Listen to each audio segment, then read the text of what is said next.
င်္ဂလာပါ New Day Blog ကနေကြိုဆိုလိုက်ပါတယ်ရှင်။ဟိုတိုင်းပါမှာလက်ပါတဲ့ရှုခင်းနေနဲ့ရှာပူပူစားခဲ့တဲ့ blog ဖြစ်ပါတယ်ရှင်။စိတ်သက်သာရပြီး luxury fee အပြည့်ပေးမဲ့ short trip ဖြစ်နိုင်ပါတယ်။ဟိုတိုင်းပါကတော့အရင် blog မှာလေးရှင်းပြဖို့ပါတယ်။ယူရီကမိုမဲလိုင်းရဲ့မောင်းသူမဲ့ရထားဖြစ်ပြီးတော့စီးဆိုင် view တွေဘေးတင်နဲ့အများကြီးကြည့်လို့ရတဲ့နေရာဖြစ်ပါတယ်။ယူရီကမိုမဲလိုင်းကိုစီးဖြစ်ရင်လည်းစီးရတာနဲ့တန်အောင်ရထားရဲ့ရှေ့ဆုံးတွဲနဲ့နောက်ဆုံးတွဲမှာစီးဖို့မမေ့ပါနဲ့နော်။ဟိုတိုင်းပါ station မှာဆင်းပါပြီရှင်။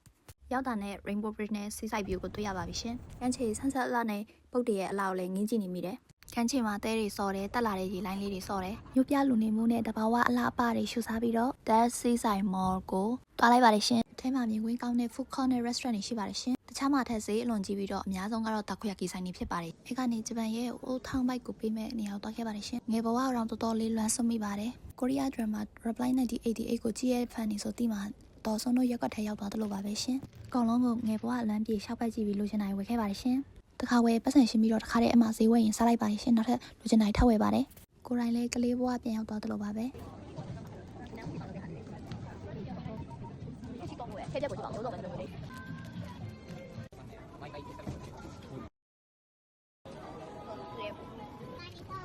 你看他啥也不怕的。哪里会养啊？哪里会养啊？对。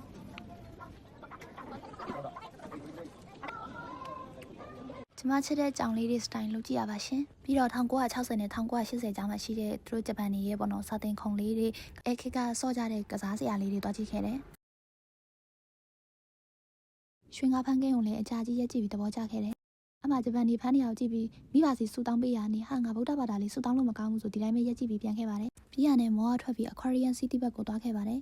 ဒီနေ့စားဖို့ restaurant နဲ့ရှာရင်ပေါ့အရင်တစ်ခါက American buffet ဆိုင်မှာလည်းစားပြီးဆိုင်ဒီမှာကလည်း reservation ယူထားမိဘူးအပြင်မှာစောင့်နေတဲ့လူတန်းကြီးကိုကြည့်ပြီးတော့ဂျပန်ရှာပူပူပဲရွေးလိုက်ပါတယ်အမဲသားဝတ်တာအဓိကဖြစ်ပြီးတယောက်ကိုရန်4000ကျော်9000နီးပါးကြပါတယ်ရှင် Rainbow Bridge ရဲ့အလှပတွေကိုခန်းစားပြီးတော့လည်းကြည့်လို့ရတဲ့တောင်ဆိုင်မှာ American buffet ဆိုင်ကတော့မြင်ကွင်းပိုကောင်းနေတယ်ဆိုင်ကိုဝင်ချင်းမှာဂျပန်လိုခါလေ curry ပေါ့နော်အဲ့ဒီရဲ့အနံကရှိနေတယ်သူကဆိုင်ဝင်ချင်းနောက်မှာအဲ့ဒီ buffet menu ဆက်နေနဲ့ထားပေးတဲ့အတွက်ပေါ့အနံကြောင့်ဆိုင်ရွေးမှပြီးထင်ခဲ့ပေမဲ့လို့ထိုင်ကြည့်လိုက်တဲ့ခါမှာလုံးဝအဆင်ပြေပါတယ်ရှင်ဒီဆုပ်ဆက်လည်းလာချပေးတယ်ပန်ခေါ် Gyubala နဲ့ Buddha Bala ပေါ့နော်